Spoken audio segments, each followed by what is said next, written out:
हो बर्खा से स्ट्याटस क्रिएसनमा अहिले तपाईँले हेर्दै हुनुहुन्छ स्ट्याटस क्रिएसन। आज पनि मैले एउटा नेक्स्ट भिडियो लिएर आइसकेको छु।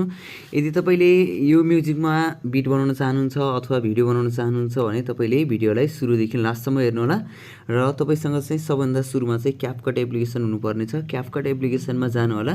क्यापकट एप्लिकेसनलाई ओपन गरिसकेपछि अब चाहिँ हामीले सबभन्दा सुरुमा न्यू प्रोजेक्टमा जानेछौँ। त्यसपछि फोटोमा जानुहोला। फोटोमा गइसकेपछि तपाईँले आफ्नो मोबाइलमा भएको फोटोहरू सिलेक्ट गर्नुपर्नेछ। तपाईसँग चाहिँ 14वटा फोटोहरू आवश्यकता पर्नेछ है। 14वटा फोटोहरू सिलेक्ट गर्नुहोला। सिलेक्ट गरिसकेपछि तपाईँले एड बटनमा गएर क्लिक गर्नुपर्नेछ। एड बटनमा क्लिक गरिसकेपछि सबैभन्दा सुरुमा तपाईँले फर्म्याटमा जानुहोस्। फर्म्याटलाई तपाईँले सबैभन्दा सुरुमा 16:9 को रेसियो राख्नुहोस्। त्यसपछि इमेजमा क्लिक गर्नुहोस् र एडिटमा जानुहोस्। एडिटमा गएर रोटेट गर्नुहोस् है।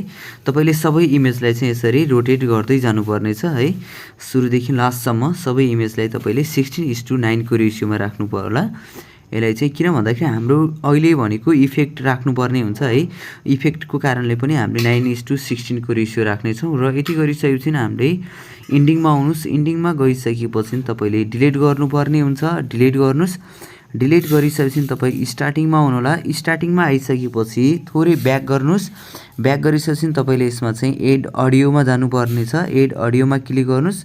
त्यसपछि तपाईँले अब चाहिँ सबैभन्दा सुरुमा चाहिँ यसमा एक्सट्र्याक्टेडमा क्लिक गर्नुपर्नेछ।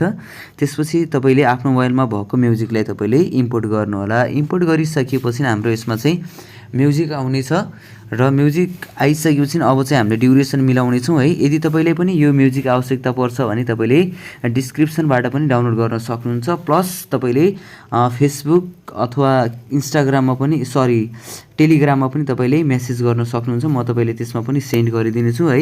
यदि तपाईँ हाम्रो च्यानलमा नयाँ हुनुहुन्छ र सब्सक्राइब गर्नुभएको छैन भने हाम्रो च्यानललाई पनि सब्सक्राइब गरेर सपोर्ट गर्नुहोला। र अब चाहिँ हामी सबैभन्दा सुरुमा ड्युरेसन मिलाउनतर्फ लाग्नेछौँ। फर्स्ट इमेजको ड्युरेसन रहेको छ हामीसँग 0.8 को ड्युरेसन रहेको छ है। 0.8 राख्नुहोस्।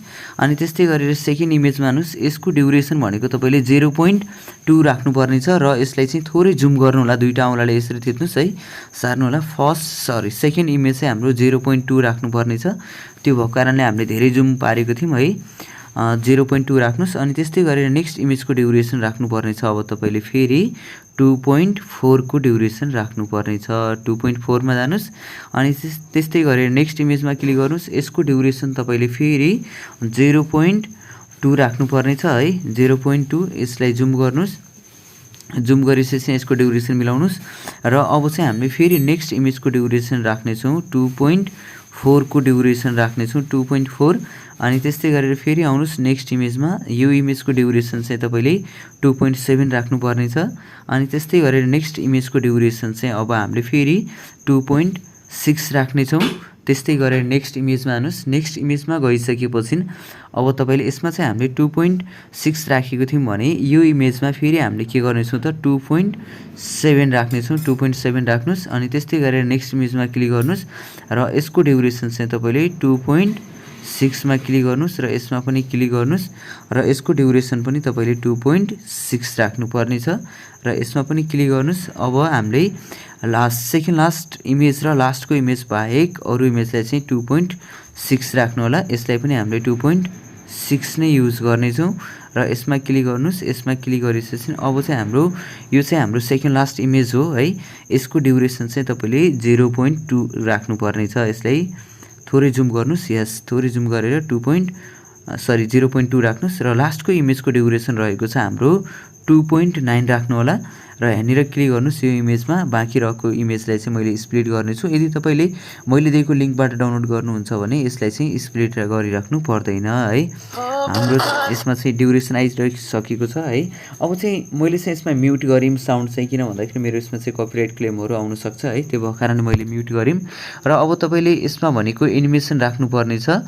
फर्स्ट इमेजमा क्लिक गर्नुहोस्। त्यसपछि एनिमेसनमा जानुहोस्। एनिमेसनमा गएर कम्बोमा क्लिक गर्नु होला। कम्बोमा गइसकेपछि तपाईँले फर्स्ट इमेजमा चाहिँ स्पाइनिङ टप राख्नुपर्ने छ है।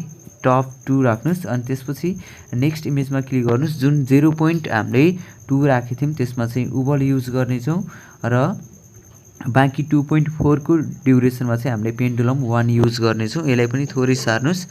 सारिसकेपछि यसलाई फेरि हाम्रो 0.2 आउनेछ, यसलाई पनि तपाईँले अब फेरि ओभल युज गर्नुहोस् है। अनि त्यसपछि नेक्स्टमा हाल्नुहोस्। नेक्स्टमा गइसकेपछि अब तपाईँले पेन्डुलम राख्नुपर्ने छ। तपाईँले सेकेन्ड लास्ट इमेजसम्म चाहिँ पेन्डुलम 1 राख्नुहोस्। यसलाई पनि हामीले पेन्डुलम 1 र यसलाई पनि पेन्डुलम 1 युज गर्नेछौँ। यसलाई पनि पेन्डुलम 1, यसमा पनि हामीले पेन्डुलम 1 र यसमा पनि पेन्डुलम 1 राख्नुहोस्। यसरी पेन्डुलम 1 राख्दै जानु होला। सेकेन्ड लास्ट इमेजमा चाहिँ तपाईँले ध्यान दिनु होला। यहाँनिर पनि हामीले पेन्डुलम 1 राख्नेछौँ र अब चाहिँ हामीले सेकेन्ड लास्ट इमेजमा फेरि के गर्नेछौँ त, ओभल राख्नेछौँ र लास्टको इमेजमा तपाईँले फेरि पेन्डुलम 1 राख्नु होला। यदि गरिसकेपछि अब चाहिँ हामीले यसमा इफेक्ट राख्नुपर्ने छ। इफेक्टको लागि तपाईँ स्टार्टिङमा आउनुहोस् र दुईवटा इमेजको बिचमा ठ्याक्कै यहाँनिर यसरी क्लिक जानुहोस् है।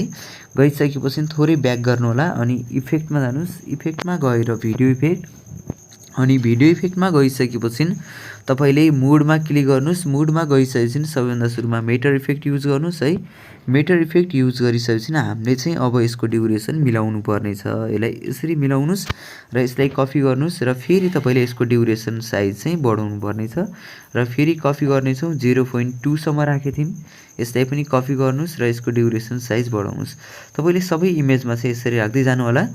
यदि तपाईँ हाम्रो च्यानलमा नयाँ हुनुहुन्छ र सब्सक्राइब गर्नुभएको छैन भने हाम्रो च्यानललाई पनि सब्सक्राइब गर्नु होला र भिडियो तपाईँलाई के कस्तो लागिरहेको छ त्यस्तै प्रतिक्रिया दिन चाहिँ नबिर्सिनुहोस्। यदि कुनै पनि समस्या आइरहेको छ भने तपाईँले डाइरेक्टली रूपमा मैले फेसबुकको लिङ्क पनि राखेको छु है। तपाईँले टेलिग्रामको लिङ्क पनि भेट्न सक्नुहुन्छ। त्यसमा गएर पनि मेसेज छोड्न सक्नुहुन्छ है। यदि कुनै पनि समस्या आइरहेको छ भने त्यसरी पनि मिलाउनुहोस्। यसलाई कपी गर्नेछौँ। यसको ड्युरेसन पनि मिलाउनुहोस् र यसलाई कपी गर्नुहोस् है। यसको ड्युरेसन पनि मिलाउँदै जानुहोस् र लास्ट इमेजको पनि हामीले यसमा इफेक्ट भनेको मेटर इफेक्ट नै युज गर्नेछौँ।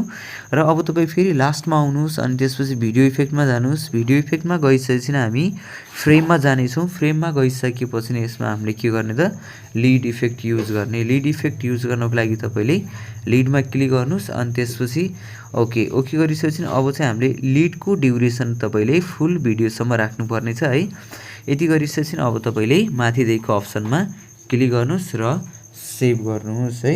सेभ गरिसकेपछि हाम्रो भिडियो चाहिँ अब यो सेभ हुनेछ र सेभ भइसकेपछि तपाईँले यसलाई चाहिँ फेरि रिअपलोड गर्नुपर्ने छ। रिअपलोड गरेर हाम्रो 16:9 को रेसियोमा राख्नेछौँ। 16:9 को रेसियोमा थियो भने अब चाहिँ हामीले 9:16 को रेसियो राख्नेछौँ, किनकि टिकटकको रेसियो भनेको 9:16 को रेसियो हुन्छ है। तपाईँलाई चाहिँ यहाँसम्म के कस्तो लाग्यो त्यस्तै प्रतिक्रिया दिन चाहिँ नबिर्सिनुहोस् र भिडियोलाई लाइक गर्नुभएको छैन भने भिडियोलाई लाइक पनि गर्नुहोला र च्यानललाई सब्सक्राइब गर्नुभएको छैन भने च्यानललाई सब्सक्राइब पनि गर्नुहोस्। र यति भइसकेपछि अब तपाईँले फेरि डन बटनमा क्लिक गर्नुहोला र न्यू प्रोजेक्टमा जानुहोस्। जुन भिडियो तपाईँले बनाउनु भएको थियो त्यो भिडियोलाई फेरि तपाईँले पुनः यसमा एड गर्नुहोस्। एड गरिसकेपछि सबैभन्दा सुरुमा फर्मेटमा जानुहोस्। अब 9:16 को रेसियो चुज गर्नुहोस्। त्यसपछि भिडियोमा क्लिक गर्नुहोस् र एडिटमा जानुहोस्। एडिटमा गएर रोटेट गर्नुहोस् र लास्टमा आउनुहोस्। इन्डिङ पार्ट रहेको छ हाम्रो, इन्डिङ पार्टमा क्लिक गरेर डिलिट गर्नुहोस् र डिलिट गरिसकेपछि अब तपाईँले फेरि यसलाई सेभ गर्नुपर्ने छ। सेभ गर्नको लागि माथि अप्सन छ र अब चाहिँ हाम्रो एक्सपोर्ट हुनेछ। अनि यति गरिसकेपछि तपाईँले टिकटकमा सजिलोसँगै पोस्ट गर्न सक्नुहुन्छ।